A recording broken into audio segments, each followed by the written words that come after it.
Alright, so early morning, punta tayo sa shop, pa-install tayo ng suspension para sa phone.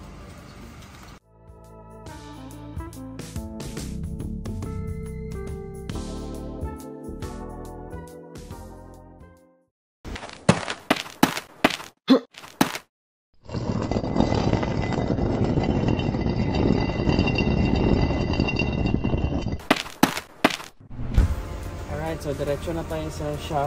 Pa-install tayo ng good quality suspension kasi minodify yung van, bumigat. So hindi na balance yung sasakyan na drive ko kagabi. So it's rear heavy. I want it balanced para masarap yung ride tapos safe.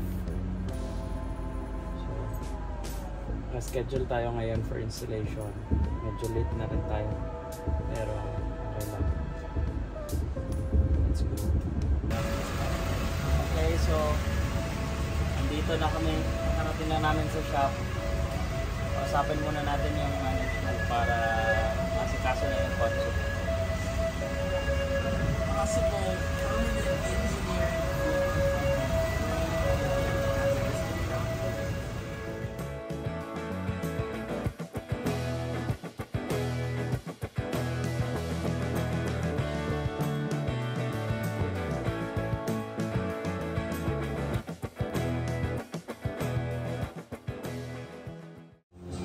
So high-end yung mga nila, may KWO ng kita oh.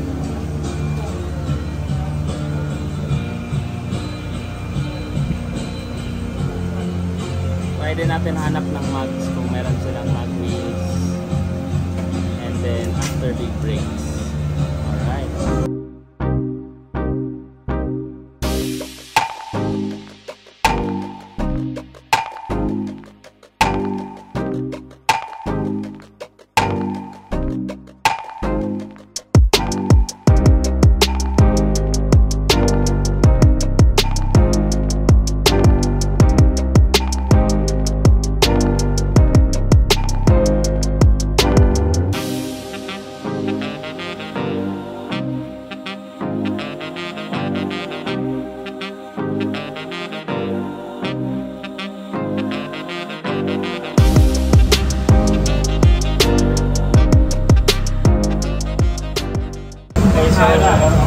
Ito na, in-unbox na nila yung mga parts na pinili ko. So it's basically Rain Endura Pro Plus, tapos i-prepare sa EDFC 5 para electronic adjustment lahat.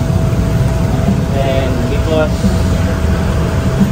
heavy load yung fan natin dahil naka-customize yung interior, kailangan ng tamang spring rates din. So, ito yung sinuggest nila na springs to be installed. So, ito, pakita mo.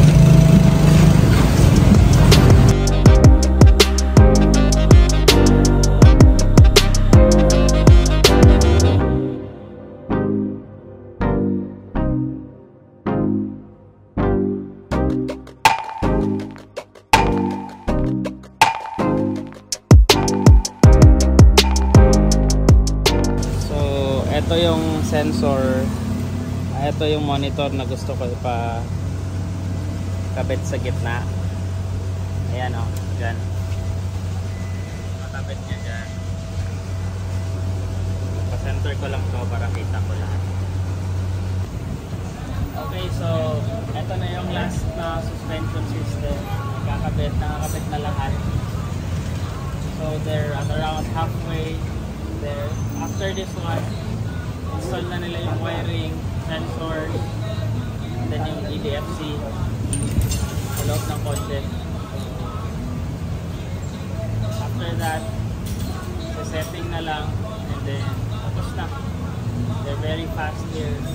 Sabi na sa akin 5 to 6 hours, pero we are still not even 2 hours in. More than 50% na lang sila, so they're very Alright, so eto finally patapos na. ina-align na lang nila, and then after i-align, goods na. Ito, pakita ko sa inyo. Yan o, na-align na lang nila. After that, na-align na, i-align. So after neto, ang next schedule natin is body kit. Kabit tayong body kit. Tapos nagpa custom paint ako ng mags. After ng mags, big brakes. Ayan, okay na, kompleto na. Pwede na natin i-reveal and pan tour. Alright. Okay, so kahapon yung van hindi natin nadala pa uwi kasi pinabit nila yung EDFC 5, pero for some reason nag-glitch, nag-on off siya, and then eventually sabi nung shop owner sa akin, sira daw yung controller. So it's Sunday today, pero sabi niya sa akin yesterday, iwan mo na lang sa shop, gagawin namin bukas kahit Sunday. So honestly I was a bit disappointed yesterday, pero at least nag-offer sila ng ganitong remedy, which is very good. Inayos talaga nila kahit Sunday. Supposed to be sarado sila Sunday, hinanapan nila ng paraan na magawa talaga today. So okay na yan, it's here, functional na. Ngayon ko palang matetest ride yung Ten Enduro Pro Plus with EDFC 5, and then bumili din ako ng mga backbone sa loob. Bumili din ako ng mga accessories like taillight, fog lights, and etc. Ako na mismo magkakabit sa shop. Punta tayo dun sa Team Good Boy HQ para matest ride natin, and then dun na natin ikabit yung mga accessories.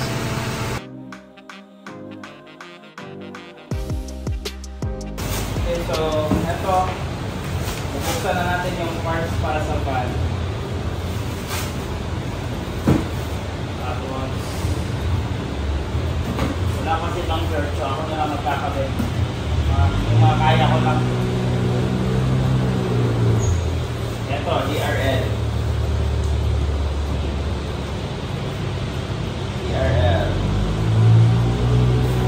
So ito, maya na taillight ko siguro namin ito.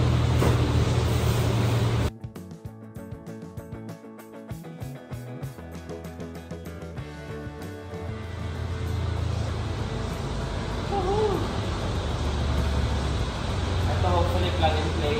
So try natin ikabit.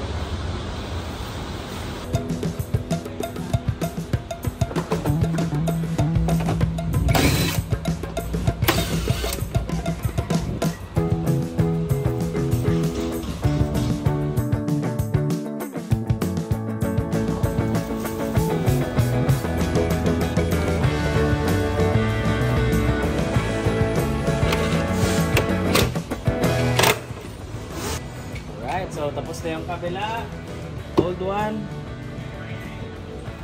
new one. Smoke.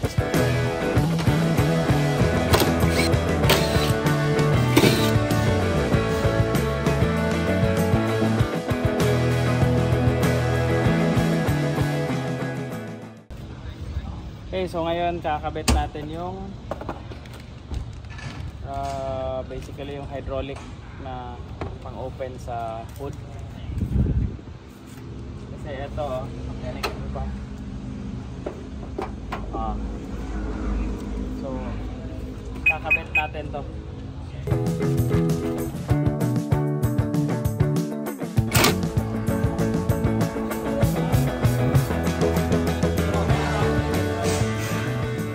Okay, so pagkatapos nito, kailangan ko na antayin si Bang George kasi may mga wiring requirements na yung iba, wala akong alam sa kuryente.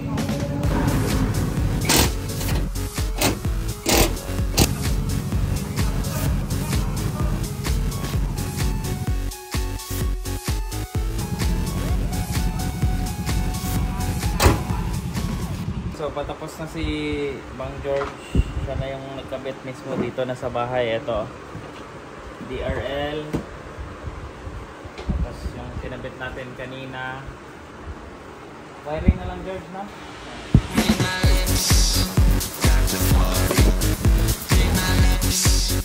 After neto, padikit, mags. Nagpa-custom na ako ng mags. Pag on hand na yung mags, hanap tayong big brakes.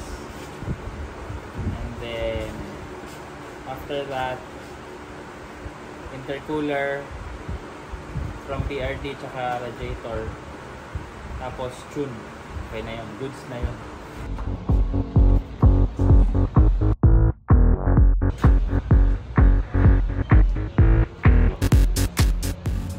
Right, so ayan na. Pakita ko sa inyo yung mga updates sa fan natin.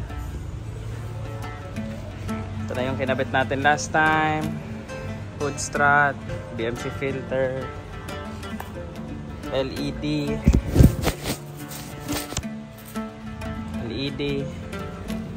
signal light, DRL.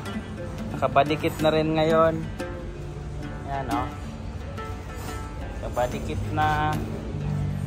Kinabitan din natin ng rain visor. Yan, padikit. Oh. And then yan sa likod. Spoiler. Tapos naka-smoke taillight. Inaantay ko na lang yung order ko na mags. After na mags, big brake kit. Tapos yung mga chrome bits plano ko ipa blackout. So antayin na lang yung final outcome pag kompleto na yung pyesa. Alright.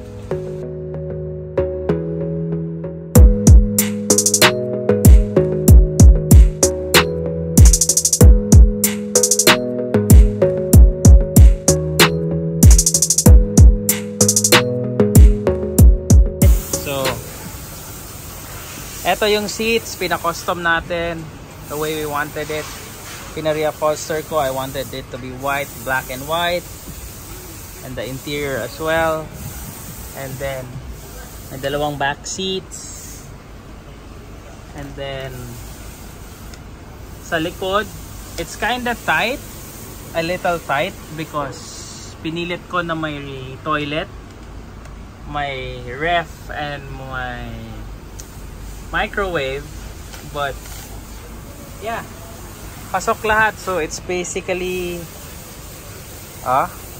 digital controls. I haven't explored it yet kung paano i-forward or whatever. Ayan, forward na. It's moving, see? So ganyan. There. So pause ko muna. The back seat, perfect. And then here is the toilet, complete. And then here's the microwave, and then may ref tayo dito. See? So perfect. Yan. And then naka-sound setup, kompleto, of course. Nothing but the best for Master A. Yan. And then yeah. All good. All good. Yan. See? And then, pakita ko sa inyo yung controls. Alright. Controls. Nandito yung mga master controls. Like, the lights. All the lights are off. Ito, lights sa floor. Lights sa side. And lights sa roof. And then, this one is for the speakers. This one is Galaxy. As you can see, yung Galaxy, I can off and on. I can change colors and everything. And then we have a 32-inch TV up here, which is, paano ba yun? I pressed the wrong one. Here. There. TV.